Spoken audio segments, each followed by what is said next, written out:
సంగారెడ్డి జిల్లా హత్నూరా మండలం Chandapur SB Organics పరిశ్రమలో ప్రమాదంలో మృతుల సంఖ్య పెరిగినట్టుగా చూస్తున్నాం.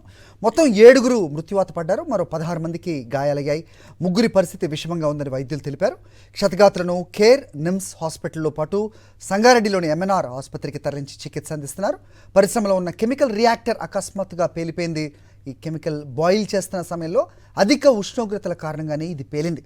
దీంతో అగ్నికీలలో చిక్కుని పరిశ్రమ యజమానుల్లో ఒకరైన హైదరాబాద్కు చెందిన రవి, ఆంధ్రప్రదేశ్, తమిళనాడుకు చెందిన ప్రొడక్షన్ ఆఫీసర్లు సుబ్రహ్మణ్యం, దయానంద్, మధ్యప్రదేశ్కు చెందిన మెయింటెనెన్స్ ఇన్ఛార్జ్ సురేష్ పాల్ సజీవ దహనమయ్యారు. చందాపూర్ గ్రామానికి చెందిన కార్మికుడు సురేష్ ప్రాణాలు కోల్పోయాడు.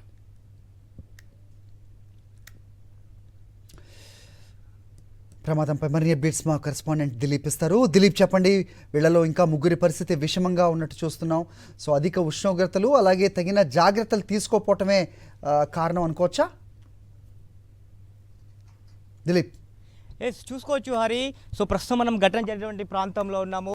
సో ఫ్యాక్టరీ ఏ రకంగా ఉందో చూడొచ్చు. సో ప్రస్తుతం మనతో పాటు ఫైర్ డిపార్ట్మెంట్కి సంబంధించినటువంటి వాళ్ళు ఉన్నారు. సో మాట్లాడే ప్రయత్నించాం. సార్ చెప్పండి సార్, పరిస్థితి ప్రస్తుతం ఎలా ఉంది? అంటే కంప్లీట్ ఫైర్ అయితే ఆరిపోయిందండి. ఇందులో ఏం లేదు. మేము సెర్చ్ చేసాము, డెడ్ బాడీస్ కూడా ఏమీ లేవు. ఇదంతా కూడా డిస్మెంటల్ చేయాలి, అంటే తీసేసేయాలి బయటకు. అదే. సో మీరు చెప్పండి. సో ఇంకా డెడ్ బాడీలు ఏమన్నా ఉండే అవకాశం ఉంది ఇక్కడ? డెడ్ బాడీస్ వాళ్ళు చెప్తున్న దాని ప్రకారం మార్నింగ్ ఒకటి దొరికింది, తీసాము, అది హ్యాండ్ ఓవర్ చేసాం.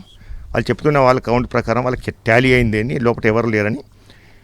ఏదైతే అక్కడ బ్లాస్ట్ అయిందో అక్కడ ఆ టైంలో ఎవరు లేరు అన్నట్టుగా మనకు తెలిసింది. సార్ బ్లాస్ట్కి గల కారణాలు ఏమన్నా అంచనాకు వచ్చారా?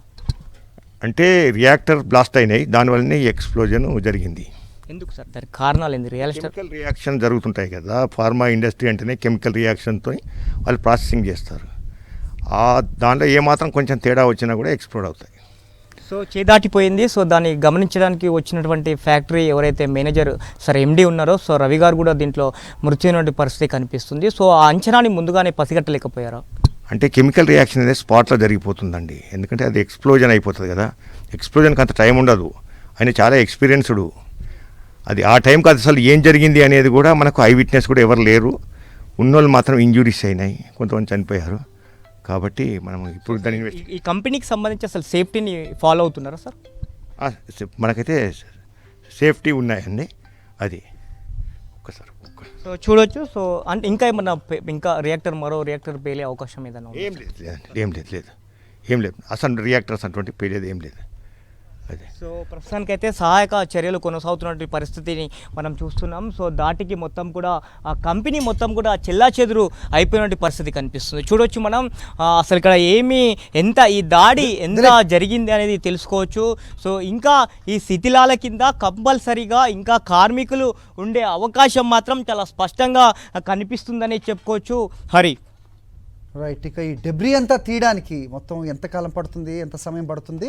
అలాగే కెమికల్కి సంబంధించిన ఏమన్నా ఆనవాళ్ళు ఇంకా ఉండిపోయే ప్రమాదం ఏదైనా కనిపిస్తోందా అంటే ఏం చెప్తారు దిలీప్?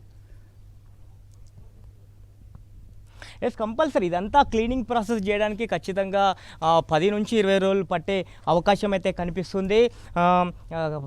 ఈ ప్రస్తుతం అంటే ఈ కెమికల్తో పాటు ఇక్కడ మనం చూడొచ్చు చాలా వరకు కూడా ఈ బ్యాగులన్నీ కూడా ఉన్నటువంటి పరిస్థితి మనం చూస్తున్నాము. సో ఇవన్నీ కూడా రియాక్టర్లో వేస్తారు అనేటువంటిది చెప్తా ఉన్నారు.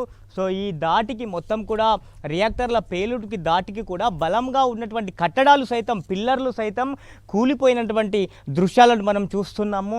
అటువైపు కంపెనీ బిల్డింగ్ కనపడతా ఉంది. కంపెనీ బిల్డింగ్ కూడా పూర్తిగా బ్లాస్టింగ్ సమయంలో మొత్తం కూడా గోడలన్నీ కూడా బీటలు వారిపోయినటువంటి పరిస్థితి కనిపిస్తుంది. ఖచ్చితంగా ఈ శిథిలాలు తొలగిస్తే మరికొంతమంది మృతదేహాలు బయటపడే అవకాశం ఉన్నట్టు కనిపిస్తూ ఉంది. సో నిన్న జనరల్ షిప్లో ఈ యొక్క ప్రమాదం జరిగినటువంటి సమయంలో 60 మంది ఎంప్లాయీస్ ఇక్కడ పనిచేస్తూ ఉన్నారు. కేవలం 30 మంది ఆచూకీ మాత్రమే దొరికినట్టుగా తెలుస్తుంది. సో మరో 30 మంది ఆచూకీ దొరకట్లేదు అనేటువంటిది ఆందోళన కూడా వ్యక్తం చేస్తున్నటువంటి పరిస్థితి కనిపిస్తుంది అని. సో ఎంఎన్ఆర్ హాస్పిటల్లో కొంతమంది ట్రీట్మెంట్ జరుగుతూ ఉంది, కొంతమందికి హైదరాబాద్ని షిఫ్ట్ చేసినటువంటి పరిస్థితి కనిపిస్తుంది. ఇంకా కూడా ఇంకొంచెం పొగలు కూడా ఇంకా వస్తున్నటువంటి దృశ్యాలను మనం చూడొచ్చు హరి. ఓకే దిలీప్.